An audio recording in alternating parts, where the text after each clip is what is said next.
वैज्ञानिक को लावा से निकली एक चट्टान मिलती है।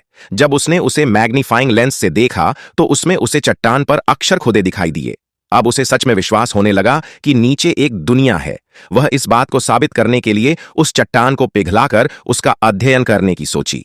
उसने अपने असिस्टेंट से कहा कि उसमें 10 बूंद हरा वाला केमिकल डाल दे, पर असिस्टेंट की छुट्टी का समय हो गया था और तभी प्रोफेसर ने कहा कि अभी 4 घंटे और लग सकते हैं।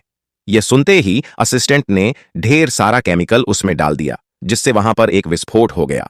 वैज्ञानिक को उसमें से एक वस्तु मिली। उसने उसको माइक्रोस्कोप से देखा, जिसमें उसे प्रोफेसर अर्न का साइन मिला, जो लगभग 100 साल पहले गायब हो गए थे। उस लेख के ट्रांसलेशन से यह पता चला कि प्रोफेसर अर्न धरती के नीचे जाने का रास्ता बताए हैं। अब प्रोफेसर ब्रुक और मार्क हजारों मील दूर आइसलैंड पहुंच जाते हैं, लेकिन वहां उन्हें यह पता चलता है कि लेख के अनुसार प्रवेश द्वार सिर्फ मई के आखिरी दिन ही खुलेगा। इसलिए उन्हें होटल लौटकर इंतजार करना पड़ा, जहां उनका गाइड रैक था। होटल में ब्रुक की पुरानी प्रेमिका लिसा मिलती है। जब उसे इस अभियान के बारे में पता चलता है तो वह ब्रुक से बोलती है, मुझे भी चलना है। अब चारों लोग मई के आखिरी दिन ज्वालामुखी के मुहाने पर पहुंच जाते हैं। जैसे जैसे सूरज ऊपर उगने लगा, पर्वत की दरार से होकर रोशनी निकली, जो ज्वालामुखी के गड्ढे में आकर पड़ी। वे सभी खुश थे, पर उन्हें क्या पता गुफा में 2 लोग छिपकर उस जगह को चिन्हित कर रहे थे।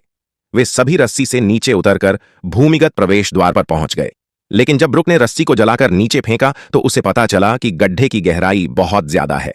तभी रैक का बतख पास के गुफा में घुस गया।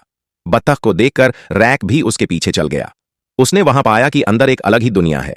वह सभी उसी रास्ते से नीचे उतर गए, लेकिन वे नहीं जानते थे कि वह 2 लोग जो उनकी बातें सुन रहे थे उनका पीछा भी कर रहे थे। जैसे जैसे वह नीचे जा रहे थे, रास्ता और भी खतरनाक होता जा रहा था, इसलिए वह बहुत सावधानी से चल रहे थे।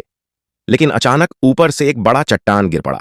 वह इतना बड़ा था कि मानो गुफा उसी के लिए ही बनाई गई हो। उस पत्थर से बचने के लिए सभी दौड़कर आगे की ओर बढ़ने लगे। सौभाग्य से उन्हें गुफा का अंत दिखाई दिया। सभी ने छलांग लगाकर अपनी जान बचाई।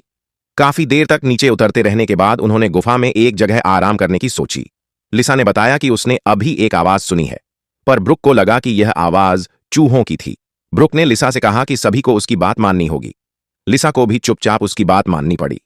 जब वे आराम कर रहे थे, ठीक उसी समय वह मोटा आदमी उनसे आगे निकल गया और उसने असली निशानों को बदल दी ताकि वह सब गुमराह हो सके। और हुआ भी कुछ ऐसा ही। ब्रुक की टीम फिर से उन निशानों के पीछे चल पड़ी, पर उन्हें नहीं पता था वह धीरे धीरे मौत की तरफ बढ़ रहे हैं। अचानक मार्क का पैर फिसल जाता है।